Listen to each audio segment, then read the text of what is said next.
பொதுப்பணித்துறை அமைச்சர் அவர்கள் நீங்கள் குறிப்பிடுகிற பொழுது ஏதோ விவசாயிகளுக்கு எங்கள் மீது அக்கறை இருக்கிற காரணத்தினால் நாங்கள் தள்ளுபடி என்று தேர்தல் அறிக்கையிலே சொன்னோம்.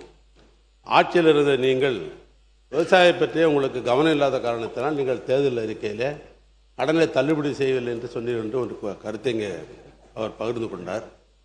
ஆட்சியில் நாங்கள் இருந்த காரணத்தினால்தான் நிதித்துறை செயலாளரை கூப்பிட்டு இந்த விவசாயிகளுக்கு முழுமையாக கடன் தள்ளுபடி செய்ய வேண்டும் என்று நாங்கள் சொன்ன பொழுது விவசாயிகளை குறு விவசாயி, பெரிய விவசாயி என்று நாம் பிரித்து பார்க்க முடியாது.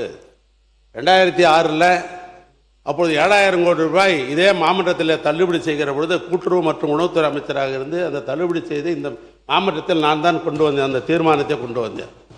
விவசாயிகளை பொறுத்தவரைக்கும் தமிழ்நாட்டில் சிறு விவசாயி, குறு விவசாயி, பெரிய விவசாயின்னு பார்க்கவே முடியாது. நான் அங்கு இங்கு இருப்பதற்காக இந்த கருத்தை சொல்லவில்லை. இப்போ என்ன நிலைமை? நீங்கள் சிறு விவசாயி, குறு விவசாயி என்று பிரித்த காரணத்தினால் விவசாயி போராடி கொண்டிருக்கிறான். இது எங்களுக்கு தெரிந்தது. நிதித்துறை செயலாளரை கூப்பிட்டு இப்படி தள்ளுபடி செய்யலாம் என்று நான் கேட்ட பொழுது ஏறத்தாழ 19,000 கோடி ரூபாய் தள்ளுபடி செய்ய முடியாது என்று சொல்லிவிட்டார்கள். நாங்கள் தொடர்ந்து மக்களுக்காக செய்து கொண்டிருக்கிற திட்டத்தை தொடர்ந்து நிறைவேற்ற வேண்டும் என்று சொன்னால் விவசாய பக்கத்திலே செய்ய முடியாது என்ற நிலைமை தான்.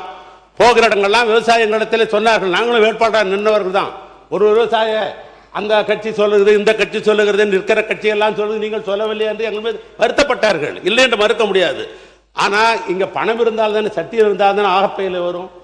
ஆக பணமில்லை எங்களுக்கு தெரிந்த காரணத்தினால் அந்த நாங்கள் விவசாயி பிரித்து பார்க்கவில்லை. அதனால் நாங்கள் அந்த தேர்தல் அறிக்கை சொல்லவே வேறொன்றும் அல்ல. இன்னொன்று, வடப்பகுதியில் இந்த கரும்பு உற்பத்தி என்பது குறைகிறது என்ற ஒரு கருத்தை சொன்னார். உண்மைதான். நானே ஒரு கரும்பு விவசாயி தான்.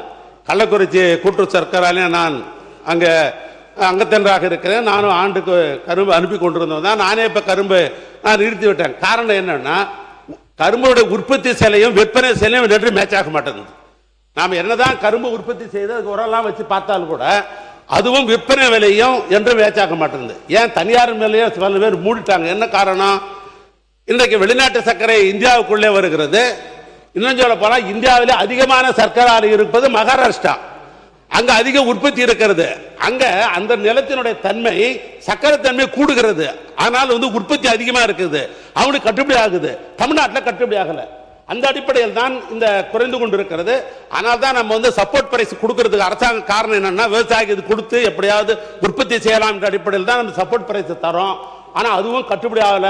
அதனால தானே ஒழிய இப்ப இந்த ஆட்சி இருக்கிறீங்க, விவசாயிகளுக்கு அதிகமாக கொடுத்து உற்பத்தி செய்வதற்கு பண்ணுங்க, வரவேற்கிறோம். மூத்த உறுப்பினர் மகாராஷ்டிரா பத்தி சொன்னாரு. மகாராஷ்டிராவுடைய சக்சஸ்ஃபுல் மாடல் சுகர்ல ஏன் அப்படின்னா, கரும்புக்கென்று ஒரு கூட்டுறவு சங்கத்தை உருவாக்கி எல்லாத்துக்கும் ட்ரிப் வாட்டர் மேனேஜ்மெண்ட், எந்த விவசாயம் இருந்தாலும் எத்தனை ஏக்கரா இருந்தாலும், உங்களுக்கு தெரியும் சரத்பவார் அவர்கள் அந்த சர்க்கரையில ரொம்ப முதலமைச்சராக இருக்கும் பொழுது சிறப்பான திட்டங்களை கொண்டு வந்து கரும்பு விவசாயிகளை ஒன்றிணைத்தார்கள். கரும்பு விவசாயிகளுக்கான தனி திட்டங்களை உருவாக்குனாங்க. கரும்பு விவசாயிகளுக்கான ஒரு வாட்டர் மேனேஜ்மெண்ட் இரிகேஷன் ப்ராஜெக்டை உருவாக்குனாங்க. கூட்டுறவு சங்கத்தை உருவாக்குனாங்க. அந்த கூட்டுறவு சங்கம் தான் இன்றைக்கு இந்தியாவிலேயே மகாராஷ்டிராவை கரும்பு உற்பத்தியில், அதாவது சர்க்கரை உற்பத்தியில் நம்பர் 1 மாநிலம் ஆக்கியிருக்கு. இந்த மாதிரி திட்டங்கள் கடந்த 5 வருடங்களில் உருவாக்கப்படாதனால தான் கரும்போடைய விளைச்சல் கிட்டத்தட்ட 100% 30% இருக்கு. அதுக்கு தான் இன்னைக்கு 4000 ரூபாய் முதல் முறையாக எங்களுடைய முதலமைச்சர் இந்த ஸ்கீமை அனௌன்ஸ் பண்ணியிருக்கிறார். கரும்பு விவசாயிகளுக்காக தான் அனௌன்ஸ் பண்ணியிருக்காரு. நம்ம அண்ணன் சொன்ன மாதிரியே விவசாயிகளுடைய உற்பத்திக்கும் அதோடைய விற்கக்கூடிய இடத்துக்கும் ஒரு பெரிய கேப் இருக்கிறனால தான் மாண்பு முதலமைச்சர் இந்த அனௌன்ஸ்மெண்ட் பண்ணியிருக்கிறாரு. எப்படி மகாராஷ்டிரா சுகர்ல நம்பர் 1 இருக்கோ, கூடிய விரைவில் எங்களுடைய முதலமைச்சருடைய திட்டங்கள் மூலம் மகாராஷ்டிராவுக்கு ஈக்குவலா தமிழ்நாடு கரும்பு உற்பத்தியில் வரும்ங்கிறத நாங்கள் பதிவு பண்றோம்.